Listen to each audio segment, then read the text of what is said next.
Ready to get back into our Father's Word here at the chapel. We invite you to get your Bible and join us if you'd care to today. We're going to pick it up in the book of Numbers, chapter 31, verse 5. And Moses had just been instructed by God to avenge Israel of the Midianites. And the reason for that, the Midianites had seduced Israel into idolatry. And God does not like people that mislead His children. Let's pick it up today. We'll ask that word of wisdom in Yeshua's precious name. Father, open eyes, open ears. Let's go with chapter 31, verse 5. So there were delivered out of the thousands of Israel 1,000 of every tribe, 12,000 armed for war. And 12,000 when they had over 601,000 in the army at their disposal from that recent numbering. But God knew how many it would take for the victory, and it's going to be an amazing victory in light that they're going up an army against an army that's probably got them outnumbered 3-1. Verse 6. And Moses sent them to the war, 1,000 of every tribe, them and Phinehas, the son of Eleazar the priest, to the war with the holy instruments and the trumpets to blow in his hand. Now, these holy instruments, I think, are not the items of worship such as the altar of burnt offering or the table of showbread or anything of that nature. I think it is referring to the silver trumpets that we covered back in chapter 10. You remember the priests were to blow the trumpets to several call to action in the time of war, which is the case here. Also to call the princes of the tribes. Another signal was given when it was time to break camp and pull up the tent pegs and head for the next place of encampment. Verse 7, Phinehas, you might remember, the one who was so zealous for the Lord when he caught the Midianite woman with the Israelite man in the act of adultery, symbolic of idolatry, and he ran them both through with the javelin, which stopped the plague when 24,000 had died. A lot more probably would have died if not for the zealousness of Phinehas. And they warred against the Midianites, as the Lord commanded Moses, and they slew all the males. Well, they'll slay all the adult males. We'll see in the latter part of this chapter that they left the males who were not in the battle alive. Verse 8, and they slew the kings of Midian, and these were vassal kings of Sihon, king of the Amorites, beside the rest of them that were slain, namely Evi and Rechem and Zur. You may remember him, the father of Cosbi, who was the Midianite woman who Phinehas ran through with the javelin, and Hur and Reba, 5 kings of Midian. Balaam also, the son of Beor, they slew with the sword. And the last time we read of Balaam was back in chapter 24, verse 25, and he was headed in the direction of home. He would have been a whole lot better off if he would have kept going on home. But his heart changed forever with the greed that of the promise of glory and riches from Balak, the king of the Moabites. But we learn in verse 16 the reason that Balaam was slain was because he was the one who told Balak that the people of Midian and Moab could seduce Israel into idolatry.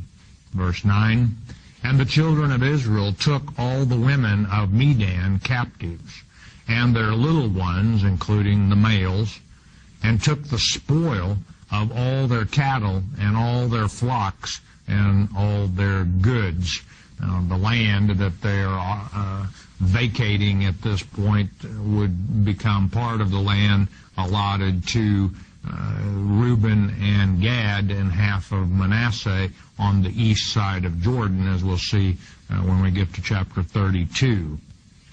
And they burnt all their cities wherein they dwelt, and all their goodly castles with fire. Now, I had mentioned that the Midianites were nomadic peoples. They dwelt in tents. They weren't city builders or city dwellers. They moved from place to place with their considerable herds and flocks for the pasture land. So these cities and castles, no doubt, were built by the Amorites, Sihon, for example, and the Moabites. Verse 11, and they took all the spoil and all the prey, this being animated booty, you could think of, the animals, in other words, both of men, humans, and of beasts. Verse 12, and they brought the captives and the prey, these being the animals, and the spoil, this being gold chains, jewelry, things of that nature, which the nomadic peoples were known to value very much, even on their camels and their horses, unto Moses and Eleazar the priest, and unto the congregation of the children of Israel, unto, not into, but unto the camp at the plains of Moab, which are by Jordan near Jericho. And would Moses be pleased with what he saw? And Moses and Eleazar the priest and all the princes of the congregation went forth to meet them without the camp. Now, any time that someone had killed another person, even a soldier killing someone of the enemy in action, or had touched a human corpse, they were unclean for 7 days. And if you were unclean, you were not to be within the camp. And of course, they had to go through the purification process, a 7-day process that we covered back in chapter 19 of Numbers with the water of purification. Verse 14, and Moses was wroth with the officers of the host, with the captains over thousands, and captains over hundreds, which came from the battle.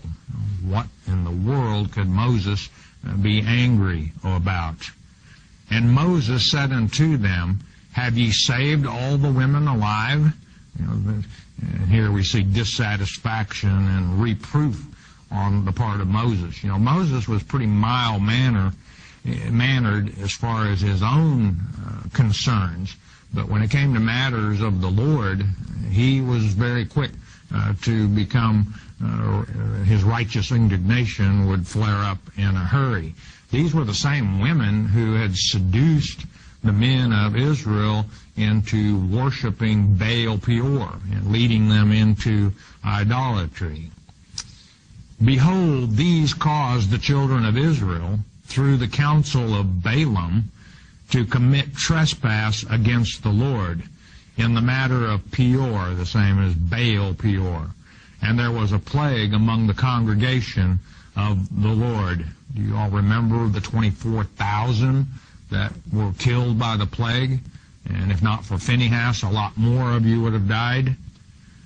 17. Now therefore kill every male among the little ones, this effectively exterminating the Midianites, and kill every woman that hath known man by lying with him. In other words, those who were not virgins could very well have been involved in leading the nation of Israel into idolatry. And some of you, I can just hear it, are saying, boy, the Lord is sure mean.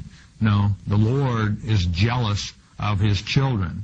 He doesn't like it when people lead his children into worshiping other fake gods. And you know what? He's going to feel the same about those who falsely teach from the pulpits today and lead his children into believing in a false rapture doctrine, who lead his children into bed, spiritually speaking, with the Antichrist himself. And they're set up hook, line, and sinker to be deceived by the Antichrist. And God is going to feel just the way he does toward those who lead his children astray then as he does about these Midianites who led his children astray then.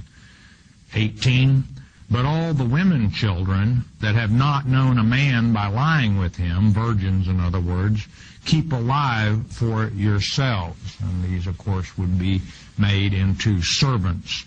Verse 19, and do ye abide without the camp 7 days, because they were unclean, those who had been contaminated with death.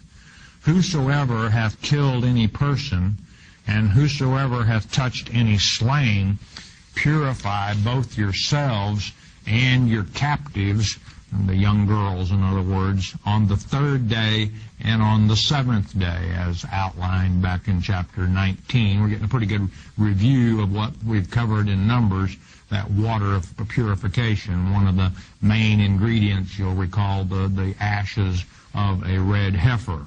Verse 20, and purify all your raiment, and all that is made of skins, and all work of goat's hair, and all things made of wood, all things that could not be passed through fire.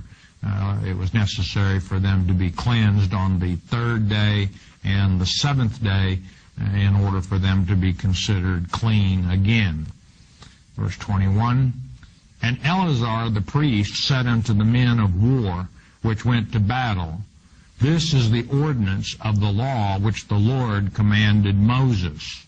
Verse 22, only the gold and the silver, the brass, and this word in the Hebrew is nekosheth, and it actually is copper, brass being an alloy essentially made of copper and zinc. The iron and tin and the lead, in other words, all metals that could be passed through fire to purify them without melting them or burning them. 23, everything that may abide the fire, ye shall make it go through the fire, and it shall be clean. Nevertheless, it shall be purified with the water of separation. And all that abideth not the fire ye shall make go through the water. And in chapter 19, verse 19, the people were also required to wash their clothes and bathe themselves, and then they would be considered clean on that 7th day. And ye shall wash your clothes on the 7th day, and ye shall be clean. And afterward ye shall come into the camp. And this verses should, if you're familiar with Ezekiel chapter 44, verses 25 and 26, and the following verses, sound familiar to you, because in the millennium, God's elect, they're called the Zadok there in Ezekiel chapter 44, will be allowed in the presence of the millennial temple with Christ. However, and they will be allowed to go outside of the temple and assist, help their immediate family members who didn't make the first resurrection. But there is a price to pay. They will have been in the presence of the dead, the spiritually dead, and therefore they're not allowed to go in the presence of Christ for a period of 7 days. 25, and the Lord spake unto Moses, saying, it's time to divvy up the spoils of war. Take the sum, or the count, the booty, of the prey that was taken, both of man and of beast. Thou and Eleazar the priest, and the chief fathers of the congregation, the elders representing the people. And again, the people left of Midian would be only young girls, virgins who had not lain with man.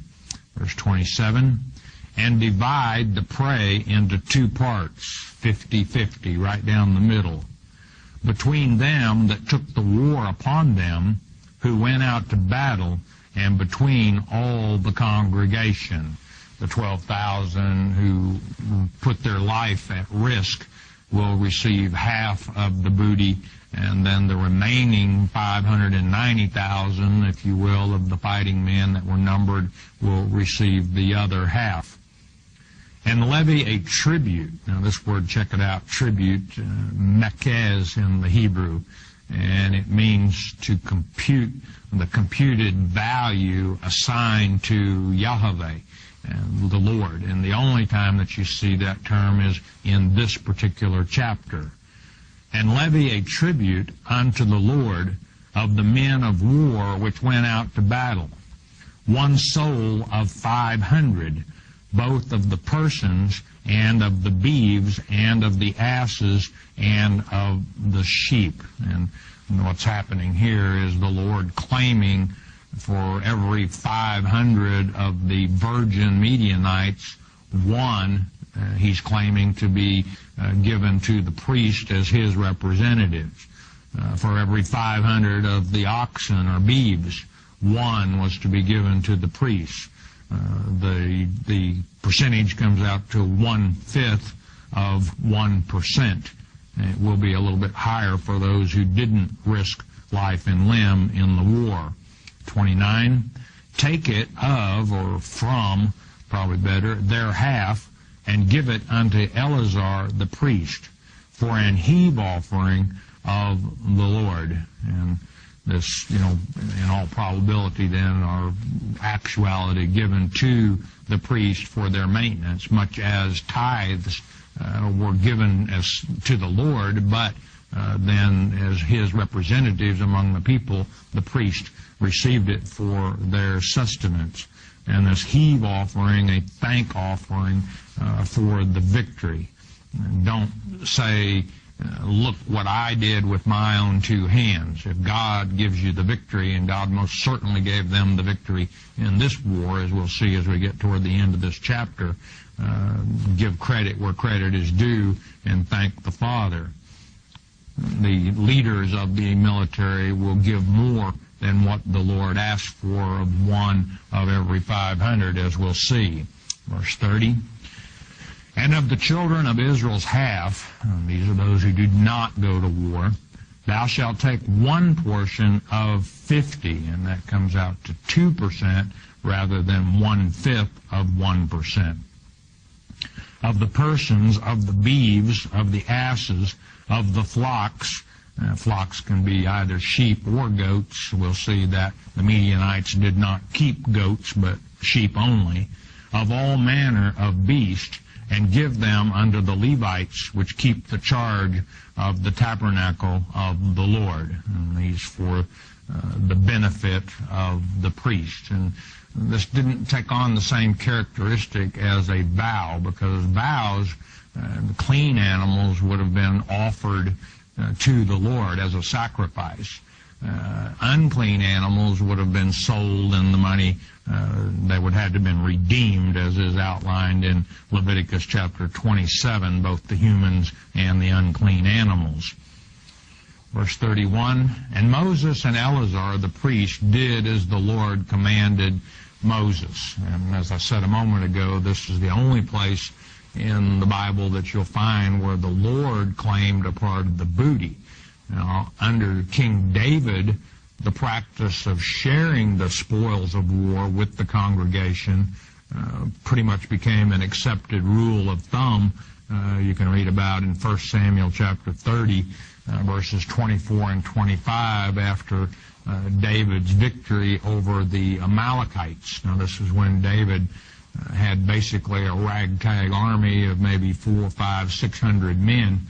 And you remember they went off to fight against, I believe it was the Ammonites, but the Amalekites came in and took everything that they had, including David's wives. David caught up with them and wiped them out, but then shared the booty with all of his army. 32, and the booty, being the rest of the prey which the men of war had caught, was 600,000 and 70,000 and 5,000 sheep. 675,000 sheep. Again, and that's not out of line. These were nomadic peoples, and they moved from place to place to keep enough pasture for their livestock. The total count, 675,000 sheep. That's a lot of sheep.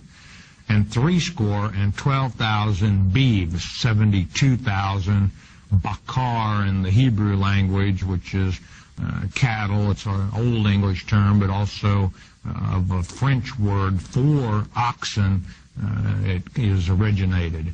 and 61,000 asses, 71,000 donkeys, and 32,000 persons in all, of women that had not known man by lying with him, and 32,000 virgins. And in our last lecture, I estimated the army of the Midianites between 35 and 40,000.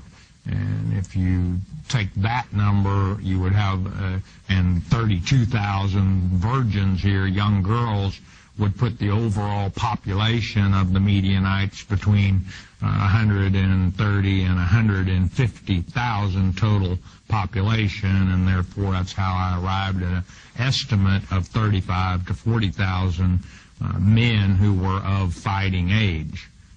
36.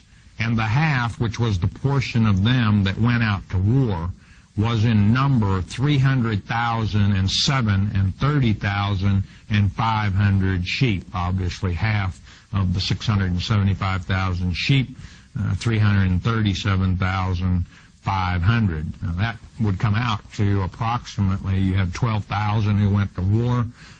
Divide that by 300, or that into 337,500, and that comes out to more than 28 sheep per man who went to war. A pretty good payday, as booties in prey of war often were. 37. And the Lord's tribute of the sheep was 615. Of that, they're 1/5 of 1%. They gave 675 to the priests as the Lord's portion. 38. And the beeves were 36,000, of which the Lord's tribute was 62. 36,000, 1/2 of 1%, equaling 72 head of the beeves that went to the priest. 39. And the asses were 30,500, of which the Lord's tribute was 61. 30,500 of the asses, the Lord's portion, 61 head. Now, the asses probably were sold and being unclean animals, and their portion, the value of them went into the treasury of the sanctuary, no doubt. Verse 40. And the persons, these are the virgins, were 16,000, that's half of the 32, of which the Lord's tribute was 32 persons, probably assigned to menial labor, those assigned to the priest, carrying water, chopping wood, work that the priest normally would have done, but now giving them some help. I don't know how they would have divided up the 16,000. You had 12,000 fighting men. Their portion of the virgin slave girls was 16,000. I was curious how they divided them up among themselves. 41. And Moses gave the tribute, which was the Lord's heave offering, unto Eleazar the priest, as the Lord commanded Moses. Remember, these were required. We'll see additional free will offerings given by the leaders of the military in a moment. 42. Of the children of Israel's half, which Moses divided from the men that warred, those who didn't fight, in other words, and note that verses 43 through 46 is parenthetical. It's not in the original manuscripts. Those of you with companion Bibles, you have a note on that. In fact, an appendix in 6 in your companion Bible states this was inserted at a later point in time to explain the context. 43. Now the half that pertained unto the congregation was 300,000 and 30,000 and 7,500 sheep. Again, their half, 337,500.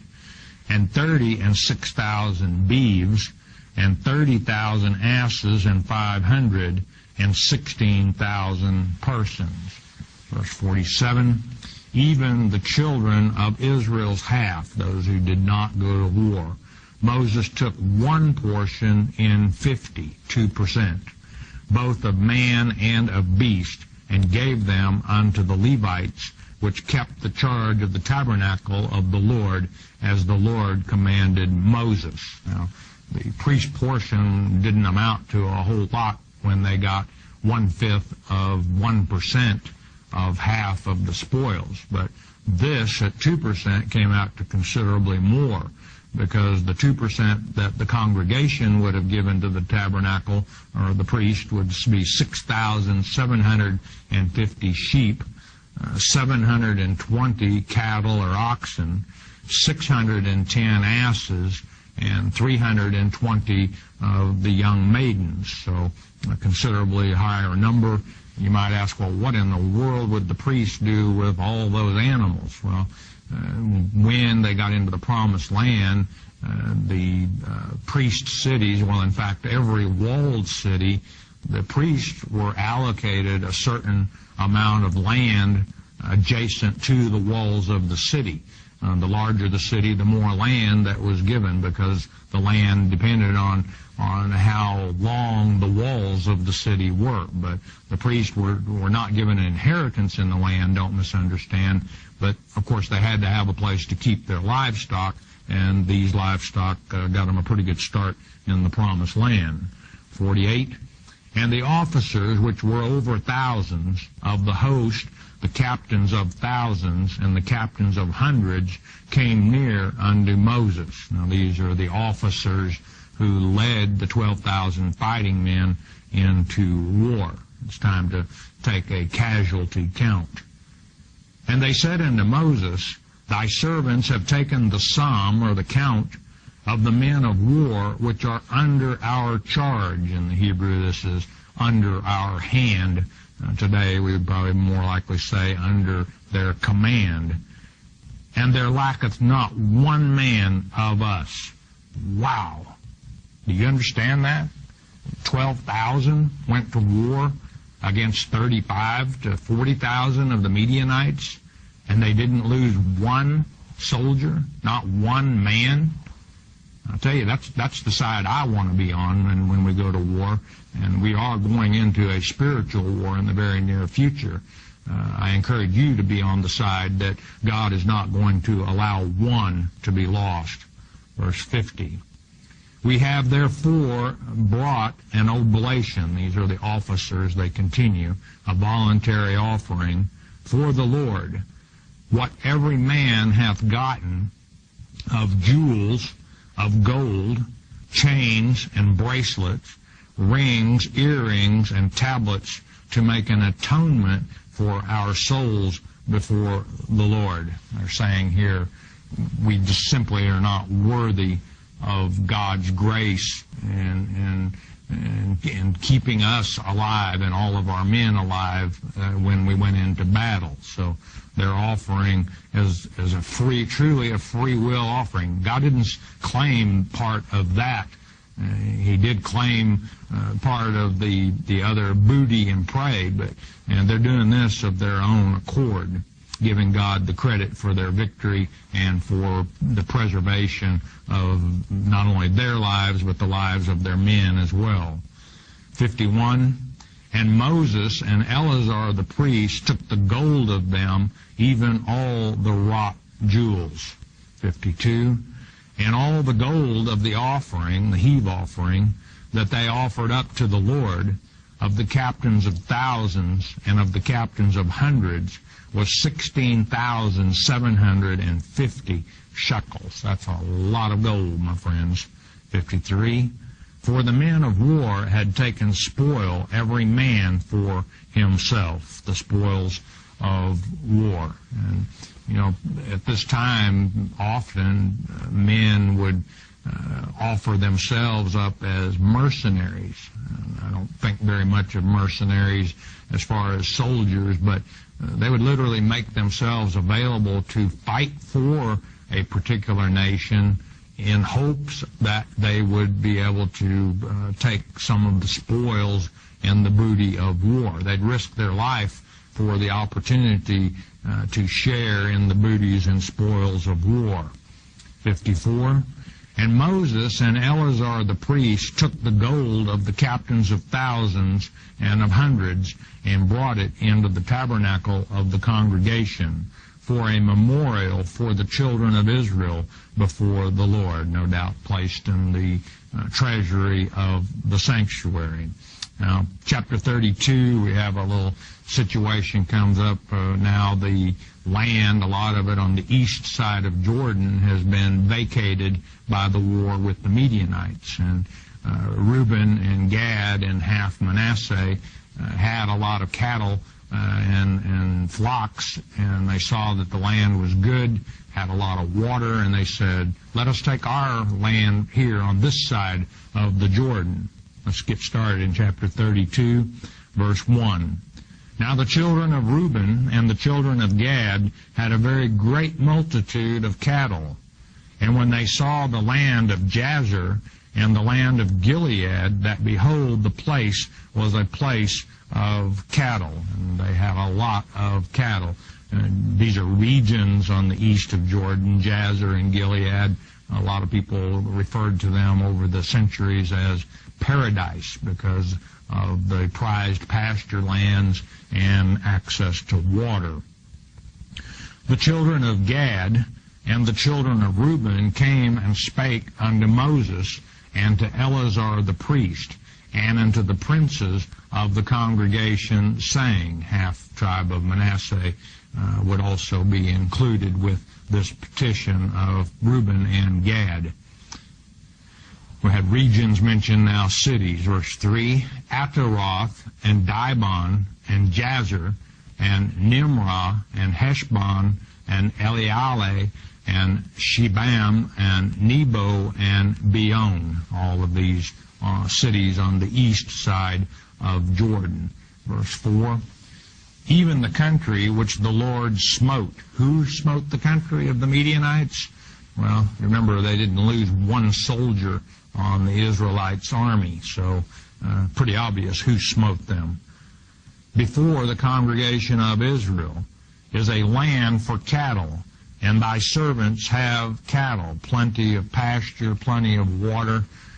Verse 5, wherefore say they, if we have found grace in thy sight, let this land be given unto thy servants for a possession, and bring us not over Jordan. And boy, I can see the wheels turning in Moses' head as they petition him with that request.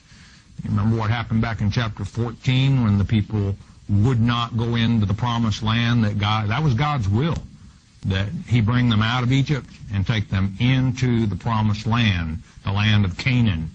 Now the Gadites and the Reubenites and half of Manasseh are saying, we don't want to go into the promised land. Moses is probably thinking, uh-oh, here we go again. But he'll take their petition to the Lord, being the intercessor that Moses is. Don't miss the next lecture, and we'll see what the Lord said to the people of Gad and Reuben and half Manasseh with their request to take their inheritance, take their land of milk and honey on the east side of Jordan. We've got a short message. We'll ask you to listen a moment, won't you please?